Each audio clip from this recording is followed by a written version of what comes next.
রোজা রাখার সাথে সাথে যে ব্যক্তি রমজান মাসের রাত্রিতেও ইবাদত করবে, তো মুহাদ্দিসিনে কেরামগণ বলছেন রাত্রিতে কমা রমাদানা, এবং যে ব্যক্তি রমজান মাসের রাত্রিতে দাঁড়িয়ে দাঁড়িয়ে ইবাদত করবে এর ব্যাখ্যা করছেন তারাবির নামাজ। কিসের নামাজ ভাই? তারাবির নামাজ তো আমরা রমজান মাসে দাঁড়ায় দাঁড়ায় পড়ি রাত্রিবেলাতে। তো রাত্রিবেলাতে যারা দাঁড়ায় দাঁড়ায় তারাবির নামাজ আদায় করবে, আল্লাহ রাসূল বলেন গুফিরা লাহু মা তাকাদ্দামা মিন যামবি, আল্লাহ তাআলা ওই ব্যক্তির সমস্ত গুনাহগুলো কি করে দিবেন? ক্ষমা করে দিবেন। সুবহানাল্লাহ। এই জন্য রমজান মাসে যেমন ভাবে আমরা 30টা রোজা রাখবো, অনুরূপ ভাবে আমরা রমজান মাসে 30টা তারাবিও পড়বো ইনশাআল্লাহ। অনেক ভাই আছে এমন, ধরেন কোনো কারণে সে রোজা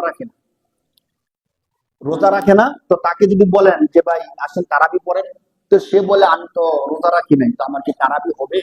মানে আমাদের মধ্যে একটা সংশয় এমন আছে যে রোজা রাখলে তারাবি পড়া যায়, আর রোজা না রাখলে তারাবি পড়া যায় না। যে ব্যক্তি রোজা রাখে সে তারাবি পড়ে, যে রোজা রাখে না সে তারাবি পড়ে না।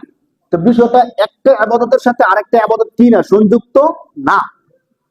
গুনাহ করতেছি, গুনার জন্য আলাদা শাস্তি, আবার ইবাদত করতেছি, ইবাদতের জন্য আমাদের আলাদা পুরস্কার। ঠিক কিনা বলেন? মানে রোজা রাখছি না, এটা তো মারাত্মক একটা গুনাহ করছি, তারাবি যদি ছেড়ে দেই এটা কি আরেকটা গুনাহ হবে না ভাই? অন্তত কিছু না কিছু একটা থাকুক, আমি যেন আল্লাহর কাছে একটু বলতে পারি যে আল্লাহ তারাবি নামাজটা তো করছিলাম, তো রোজাও রাখছেন না, তারাবি যদি ছেড়ে দেন তো হবেটা কি? বাকি তারাবির মধ্যে আমাদের সবচেয়ে গুরুত্বপূর্ণ যে একটা পয়েন্ট, সেটা হলো রমজান মাসে তারাবির উসিলায় আমাদের একটা কোরআন খতম হয়ে যায়। সুবহানাল্লাহ। এটা কিন্তু সাধারণ কোনো বিষয় না। আমাদের এমন আছে অনেকে যে সারা জীবনে একটা কোরআন খতম করতে পারি, এমন আছি না ভাই অনেকে? মানে কোরআন সে পারি না, এই জন্য কোরআন সারা জীবনও, যদি আমরা এমন বলি যে এই বছরে একটা খতম দিচ্ছেন, এমন কি আছে? হয়তো অনেক ভাই থাকবেন যে সারা বছরে কি করতে পারেন, একটা কোরআন খতম দিতে পারি না। এক নম্বর কথা। 2 নম্বর কথা হলো কোরআন খতম দিলেও আমরা যেহেতু কোরআনকে শুদ্ধভাবে পড়তে পারি না, অনেক ভুল আমাদের থেকে যায়। তাহলে সহি শুদ্ধভাবে সারা বছরে আমরা একটা কোরআন খতম আমাদের দেওয়া হয় না। রমজান মাসে এই তারাবির উসিলায় অন্তত রাত্রের বেলা দাঁড়ায় দাঁড়ায় আমরা যারা কোরআন শরীফ শুনি, তাদের কি হয়? সহি শুদ্ধভাবে আল্লাহ কোরআনটা সূরা ফাতিহা থেকে সূরা নাস পর্যন্ত একটা খতম করার সওয়াব হয়। সুবহানাল্লাহ। দেখেন, আমি কোরআন পড়তে পারি না, এই জন্য কোরআন খতম করতে পারি না, অথবা আমি কোরআন পড়তে পারি কিন্তু আমার ভুল হয়, তাহলে ভুল হলো তো সব হইল না। কিন্তু রমজান মাসে যদি তারাবির নামাজটা পড়ি, এই উসিলায় সহি শুদ্ধভাবে আমার কোরআন খতম হয়ে গেল। কিভাবে? আল্লাহ রাসূল সাল্লাল্লাহু আলাইহি সাল্লাম বলেন কোরআন তেলাওয়াত করলে যেমন সওয়াব হয়, মনোযোগ সহকারে কোরআন শরীফ শ্রবণ করলে সমান সওয়াব হয়। সুবহানাল্লাহ। আপনাদেরকে আরো কিছু গুরুত্বপূর্ণ কথা বলি। এখন যে আবাদত গুলো করি, আবাদতের মধ্যে যদি একটা আবাদতে একটা সওয়াব হয়, রমজান মাসে একটা আবাদত করলে কয়টা সওয়াব আপনারা বলেন? 70টা সওয়াব। রমজান মাসে একটা আবাদত করলে কয়টা সওয়াব হয়? এখন এই রমজানের আগে যদি আমরা কোরআন খতম দেই একটা, তাহলে একটা কোরআন খতমের সওয়াব।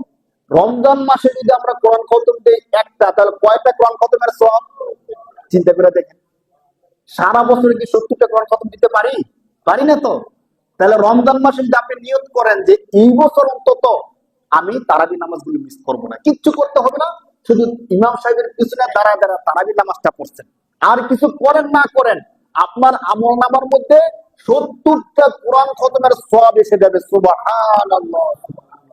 শুধু এতটুকু না, ওলামায়ে কেরামগণ আরো বলছেন যে আল্লাহ পাক রব্বুল আলামিন 70 থেকে বৃদ্ধি করে সওয়াব 7,000 পর্যন্ত দিবেন। কত হাজার পর্যন্ত? ওলামায়ে কেরামগণ বলছেন স্পষ্ট। এখন যদি আমরা 70 এর বৃদ্ধি করে নিয়ে যাই, একটা কোরআন খতমের সওয়াব যদি আল্লাহ 70 থেকে বৃদ্ধি করেন, তাহলে কয় হাজার কোরআন খতমের সওয়াব? 7,000 কোরআন খতমের সওয়াব। অথচ আমি কোরআন পড়তে পারি না, কিন্তু তারাবির নামাজ ইমাম সাহেবের পিছনে দাঁড়ায় দাঁড়ায় পড়ার কারণে আমার আমল নামার মধ্যে কত সওয়াব চলে আসছে ভাই? 7,000 কোরআন খতমের সওয়াব চলে আসছে। সুবহানাল্লাহ।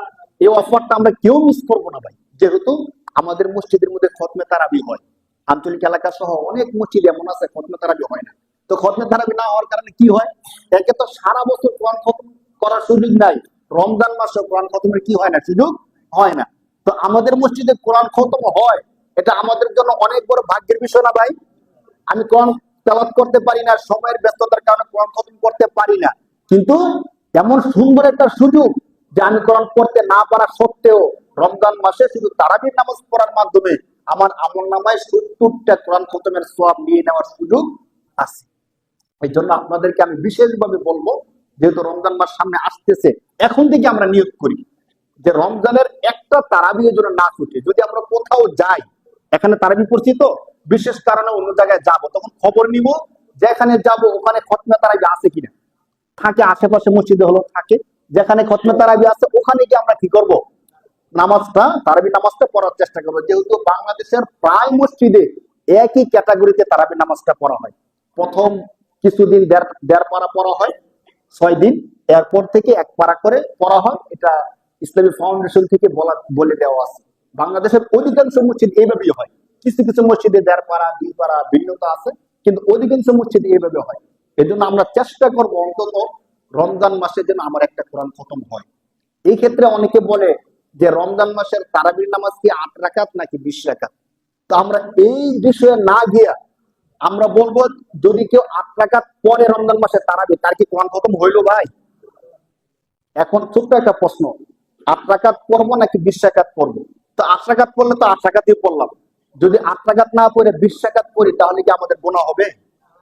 মানে তাদেরকে যদি আমরা প্রশ্ন করি যে 8 রাকাত যারা 8 রাকাত পরে শুধু 20 রাকাত পড়বে না বা 20 রাকাত তারাবি না এমন বলে, তাদেরকে যদি বলি যে আচ্ছা যারা 20 রাকাত পড়ে তারা কি গুনাহ করে নাকি সওয়াব করে, কি বলবে বলে?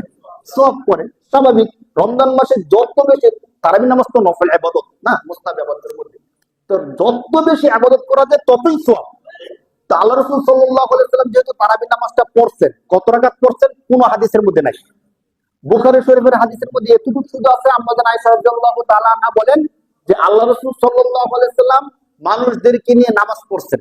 ইতিহাসটা ছোট্ট করে বলি, রমজান মাসে আল্লাহ রাসূল সাল্লাল্লাহু আলাইহি ওয়াসাল্লাম এশার নামাজের পরে মসজিদের মধ্যে বসে বসে মসজিদের মধ্যে নামাজ পড়তেছিলেন। তখন সাহাবায়ে কেরাম কেউ ছিল না, কিছু সাহাবী দেখছেন। তখন সাহাবারা নিয়োগ করছেন আল্লাহ রাসূল রাত্রিবেলা নামাজ পড়ে আমরা রাসূলের সাথে নামাজ পড়ব। পরের দিন সাহাবায়ে কেরাম রাসূলের সাথে এসে যুক্ত হয়ে গেছেন, রাসূল কিছু বলেন নাই। আল্লাহ রাসূল সাল্লাল্লাহু আলাইহি ওয়াসাল্লামের সাথে সাহাবায়ে কেরাম কি হয়ে গেছেন, নামাজের মধ্যে শরীক হয়েছে।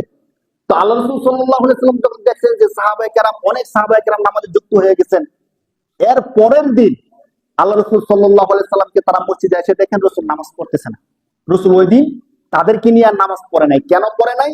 হাদিসের মধ্যে আসছে, মুহাদ্দিসিন কেরামগণ বলেন যে আল্লাহ রাসূল যদি নামাজ পড়তে থাকতো ধারাবাহিকভাবে, আর সমস্ত সাহাবায়ে কেরামগণ তখন তো আল্লাহ রাসূলের সাথে নামাজে এসে যাইতো, তো প্রতিদিন পড়ার কারণে এই নামাজটা উম্মতের উপর ওয়াজিব হয়ে যেত। কি হয়ে যেত বলেন? যদি কেউ ছাড়িয়ে দেয় তাহলে গুনাহগার হইতো। এর জন্য রাসূল সাল্লাল্লাহু আলাইহি ওয়াসাল্লাম সাহাবায়ে কেরামকে নিয়ে আর কি করে নাই, নামাজটা 3 দিন পর্যন্ত এটা পাওয়া যায়। এরপরে রাসূল আর কিছু পড়ে নাই। কত রাকাত পড়ছেন এটাও রাসূল বলে নাই, এবং কিভাবে পড়ছে এই কথা হাদিসের মধ্যে নাই। শুধু এতটুকু হাদিসের মধ্যে, সহিহ হাদিসের মধ্যে আসছে। এরপরে আল্লাহ রাসূল সাল্লাল্লাহু আলাইহি ওয়াসাল্লাম চলে যাওয়ার পরে হযরত ওমর রাদিয়াল্লাহু তাআলা আনহু, উবাই ইবনে কাব রাদিয়াল্লাহু তাআলা আনহু, যিনি হাফিজুল কোরআন ছিলেন, সাহাবায়ে কেরাম যেহেতু আল্লাহ রাসূল তারাবি নামাজ পড়ছেন, তো সাহাবায়ে কেরামও নিজে নিজে নামাজ পড়তেছিলেন। রমজান মাসে এশার নামাজের পরে সাহাবায়ে কেরাম নফল নামাজের নিয়তে সবাই মসজিদের মধ্যে নামাজ পড়তেছেন বিক্ষিপ্তভাবে। কেউ কোনার দাঁড়ায়, কেউ বারান্দায় দাঁড়ায়, কেউ মসজিদের মাঝখানে দাঁড়ায়, সবাই নামাজ পড়তেছিলেন। তো ওমর রাদিয়াল্লাহু তাআলা আনহু কি করলেন, সমস্ত সাহাবাদেরকে একসাথে করলেন। একসাথে করে বলেন যে এইভাবে বিক্ষিপ্ত নামাজ পড়লে কেমন দেখা যায়। আমাদের মধ্যে উবাই ইবনে কাব, তার কেরাত খুব সুন্দর, হাফেজে কোরআন, সে নামাজ পড়াবে, কোরআন তেলাওয়াত করবে, আর আমরা সবাই দাঁড়ায় দাঁড়ায় কি করব, শুনবো। কত রাকাত? 20 রাকাত। কত রাকাত বলেন? হাদিসের মধ্যে আসছে 20 রাকাতান, 20 রাকাত। উমর রাদিয়াল্লাহু তাআলা আনহু, উবাই ইবনে কাব রাদিয়াল্লাহু তাআলা আনহুর ইমামতিতে সমস্ত সাহাবায়ে কেরামগণ কত রাকাত নামাজ পড়তে বলেন? যদি 20 রাকাত না হয়ে 8 রাকাত হইতো কথার কথা, তখন কি সাহাবী কেউ বলতো না যে ওদের 20 রাকাত কে, আল্লাহ রাসূল তো পড়ছে 8 রাকাত, তো আমরা 20 রাকাত পড়বো কেন? তখন কেউ কি বলতো না বলেন? ওমর রাদিয়াল্লাহু তাআলা আনহু এই যে 20 রাকাতের সিস্টেম করে দিলেন, এরপরে ওসমান রাদিয়াল্লাহু তাআলা আনহু আসছেন, তিনিও কত রাকাত ইয়া করছেন? 20 রাকাত। এরপরে আলী রাদিয়াল্লাহু তাআলা আনহু আসছেন, তিনিও কত রাকাতের করছেন? 20 রাকাতের। শুধু এতটুক না, 4 মাযহাবের 4 ইমাম, ইমাম আবু হানিফা, ইমাম শাফি, আহমদ ইবনে হাম্বল, ইমাম মালিক রাহমাতুল্লাহ আলাইহি, প্রত্যেকে 20 রাকাতই করছেন। শুধু ইমাম মালিক রাহমাতুল্লাহ আলাইহি আরেকটু বৃদ্ধি করে 34 রাকাত করছেন। কম না, আর কি করছেন? বাড়াইছেন। এখন আমরা যদি এইদিকে না যাই, আমরা এতটুকু বলি যে রমজান মাসে যত বেশি আবাদত করা যায় ততই ভালো, যত বেশি আবাদত করা যায় ততই কি ভালো। 8 রাকাত না পড়ে যদি আমরা 20 রাকাত করি, তাহলে নামাজ বেশি পড়লাম কত রাকাত? 12 রাকাত। কত রাকাত বেশি পড়লাম ভাই? 12 রাকাত। নামাজের মধ্যে সেজদা আছে কয়টা? 2টা করে সেজদা হলে 24টা সেজদা আছে। তো আমরা রমজান মাসে 12 রাকাত বেশি পড়লে যারা 8 রাকাত পড়ছে তাদের থেকে 24টা সেজদা প্রতিদিন বেশি দিলাম, ঠিক কিনা বলেন? 12টা রুকু বেশি করলাম, কোরআন খতমটা আমাদের কি হয়ে গেল। এই জন্য আমি বলি, আল্লাহ রাসূল সাল্লাল্লাহু আলাইহি সাল্লাম হাদিসের মধ্যে বলছেন, আলাইকুম বিসুন্নতি ওয়া সুন্নাতিল খুলাফায়ে রাশিদিন আল মাহদিয়্যিন। হে উম্মত, তোমাদের জন্য আবশ্যক হলো আমি নবীদের সুন্নাহকে মানবা, আদর্শকে মানবা, এবং খুলাফায়ে রাশিদিন যারা ছিল তাদের আদর্শকে কি করবা? মানবা। তাহলে তারাবির নামাজ যদি আমরা 20 রাকাত পড়ি, তাহলে ওমর রাদিয়াল্লাহু তাআলা আনহুর আদর্শকে আমাদের কি হয়ে গেল? মানা হয়ে গেল, 1 নাম্বার। 2 নাম্বার, পরবর্তীতে আহলুস সুন্নাহ ওয়াল জামাতের সমস্ত উলামায়ে কেরামগণ 20 রাকাত তারাবি নামাজ পড়ছেন এবং পড়তে বলছেন, এই জিনিসটা মানা হয়ে যায়। 3 নাম্বার, সারা বছর আমরা কোরআন খতম করার কোনো সুযোগ হয় না, হয়তো আমরা পড়তে পারি না, নয়তো ব্যস্ততার কারণে পড়ি না। কিন্তু রমজান মাসে যদি 20 রাকাত তারাবি নামাজ পড়ি, অন্যান্য ইবাদত বেশি হওয়ার সাথে সাথে অন্তত কোরআন খতমটা আমাদের কি হয়ে গেল ভাই? বেশি হয়ে গেল। এই জন্য আমরা রমজান মাসে তারাবি নামাজ পড়বো 20 রাকাত। কত রাকাত পড়বো ভাই? ইনশাআল্লাহ 30টা রমজানে 30টা রোজা রাখবো এবং 30টা তারাবির নামাজই পড়ার নিয়ত করবো, বলেন ইনশাআল্লাহ।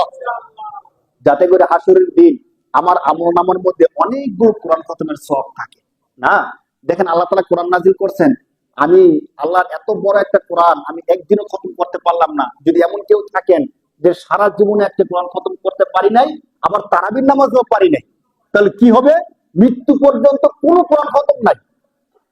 কিন্তু তারাবির নামাজটা পড়লে অন্তত এতটুকু বলা যায় যে আমি নিজে পড়তে পারি নাই, কিন্তু তারাবির উসিলায় আমার আমলনামার মধ্যে একটা কোরআন খতম, একটা রুসিলায় 70টা, 70টা রুসিলায় 7,000 কোরআন খতমের সওয়াব। সুবহানাল্লাহ, সুবহানাল্লাহ।